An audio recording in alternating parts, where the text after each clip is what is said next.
한국으로의 재동포 이주, 귀환 이주에 대해서 알아보고 있습니다.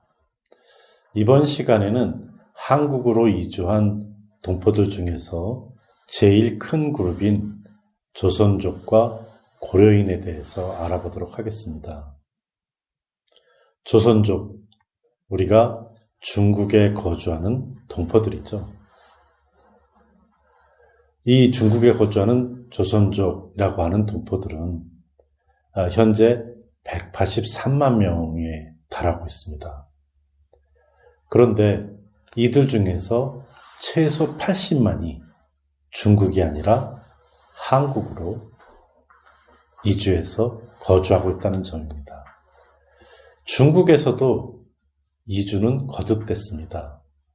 그래서 원래 조선족의 거주지였던 중국 동북지방, 길림성 연변 조선족 자치주라든지 흥룡왕성의 여러 지역을 떠나서 중국 관내의 베이징이라든지 상하이 같은 대도시, 연해 지역에 있는 대도시, 그리고 중국 전역에 분산해서 거주하고 있는 형편입니다.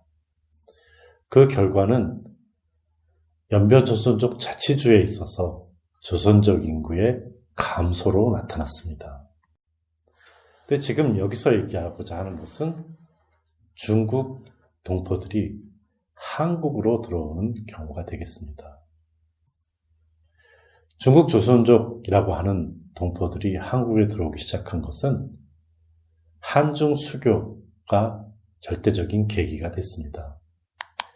물론 그 전에도 중국 동포들은 한국에 들어왔습니다. 1988년 올림픽에 많은 수의 중국 동포들이 참관자로 들어왔습니다. 또한 이 시기부터 친척이 있는 중국 동포들의 경우에 한국으로의 입국이 허용돼서 당시에 역이라든지 시장 같은 데서 물건을 파는 중국 동포들을 볼 수 있었습니다. 그런데 중국 동포들의 이렇게 친척 방문 시작은 주로 한국, 즉 남한에 있는 친척이 있는 경우이기 때문에 실질적으로 많지는 않았다는 것입니다.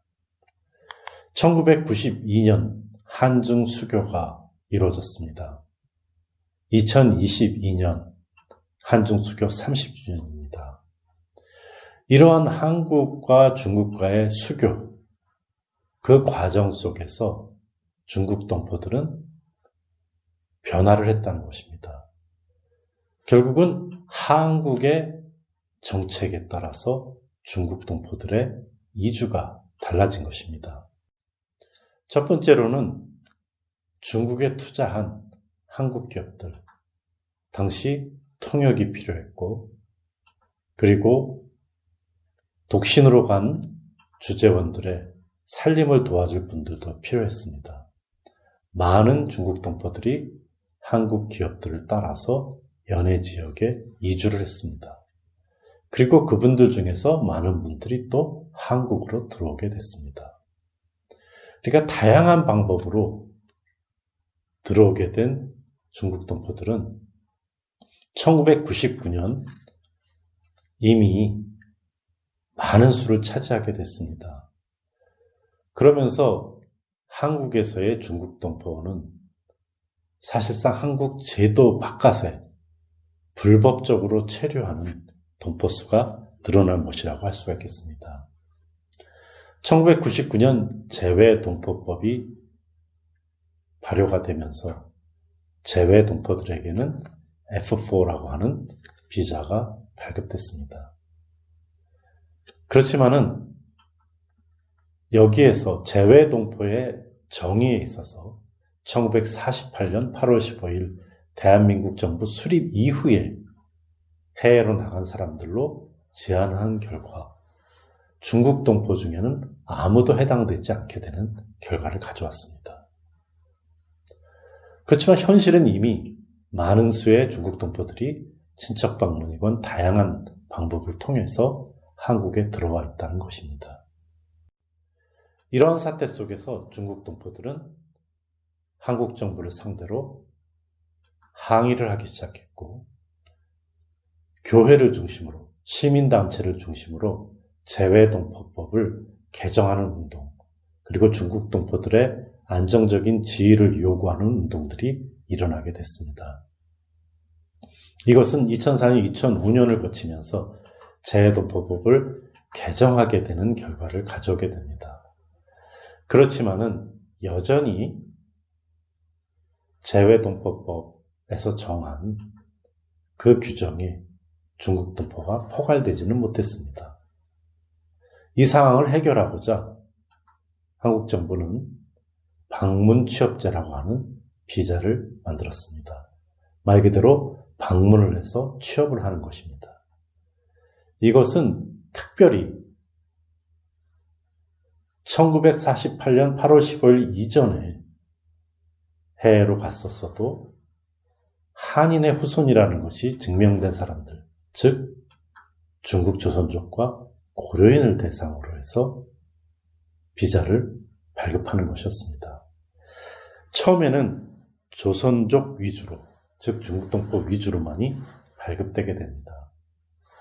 그 결과 매년 3만 명 이상의 중국 동포가 들어오게 됐습니다. 그래서 이미 있던 중국 동포들과 함께 한국에서의 중국 동포 사회를 형성하게 된 것입니다. 이렇게 형성된 사회는 맨 처음에 서울의 서남권을 중심으로 중국 동포 타운을 만들었습니다. 어떻게 보면 모국에 돌아왔는데도 그들만의 독특한 직거지를 형성한 것입니다.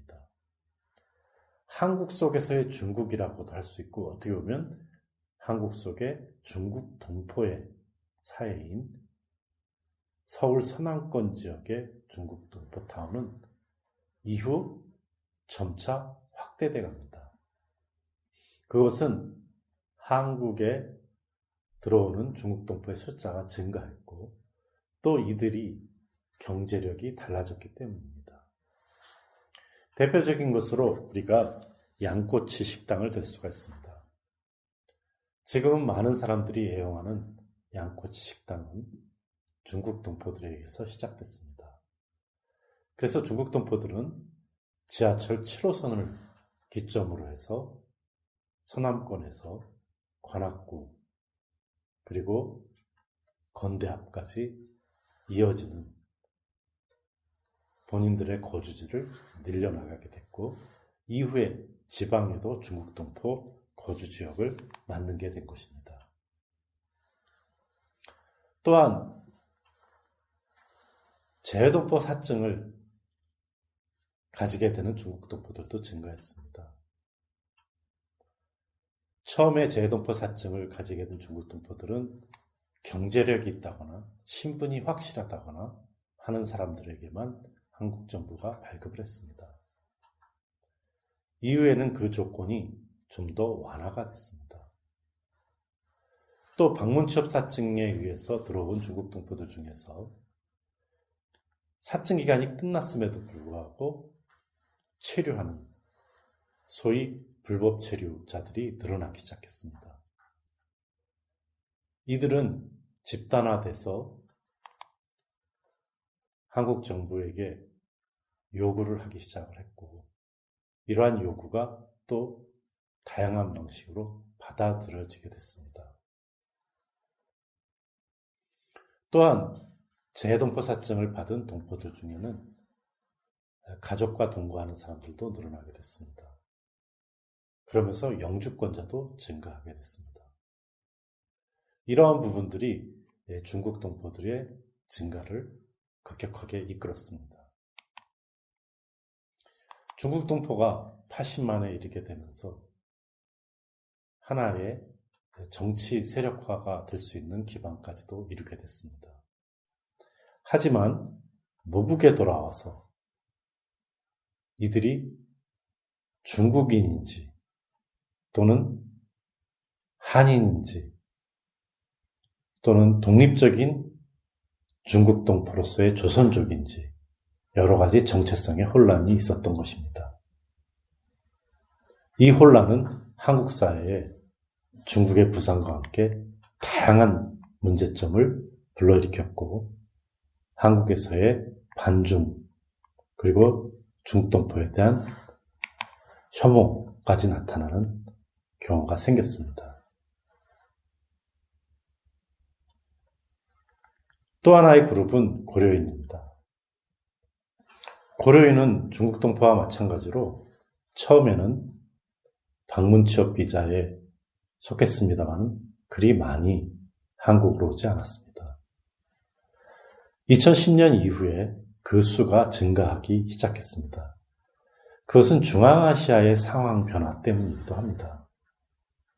중앙아시아에서의 경제적 기회, 그리고 러시아로의 이주가 제한적이면서 한국을 그 선택지로 생각을 하게 된 것입니다. 러시아뿐만 아니라 우즈베키스탄, 카자흐스탄과 같은 중앙아시아 국가, 그리고 우크라이나에 있는 고려인들이 한국으로 들어오게 됩니다. 그래서 고려인들은 노동 이주로서 들어오게 되면서 점차 그 인구를 늘려가게 됐습니다. 2017년부터 그 인구가 6만 명에 달하게 되고 매년 10,000명 이상씩 증가해서 지금은 10만 명에 육박한 것으로 알고 있습니다.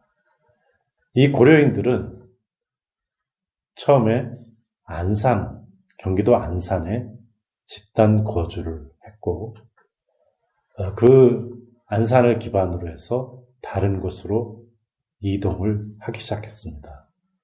그래서 현재는 안산뿐만 아니라 인천, 김포, 김해, 그리고 산업단지가 있는 많은 다른 지역들, 광주, 월곡동 이런 곳들에도 고려인들이 거주를 하고 있습니다. 그래서 처음에 서울의 동대문 지역에 있었던 고려인 타운이라고 하는 것은 오히려 수도권을 중심으로 점차 커지고 있고 특히 2015년 이후 급격한 고려인 인구 증가로 인해서 새로운 양상들이 나타나고 있다 하는 것입니다. 우리가 조선족과 고려인들의 한국으로의 이주라고 하는 것은 한국의 재해동포 정책, 그리고 조선족 사회와 고려인 사회가 가지고 있는 여러 문제점을 해결하는 상황에서 한국을 선택한 것이라고 할 수가 있겠습니다. 그 이유가 어쨌든 간에 지난 30여 년간 조선족과 고려인의 한국 이주는 급격하게 증가됐고 그 결과 100만 동포 사이의 주력을 이루게 된 것이라고 할 수가 있겠습니다. 이것으로 인해서 한국 사회에 여러 영향을 주고 있습니다.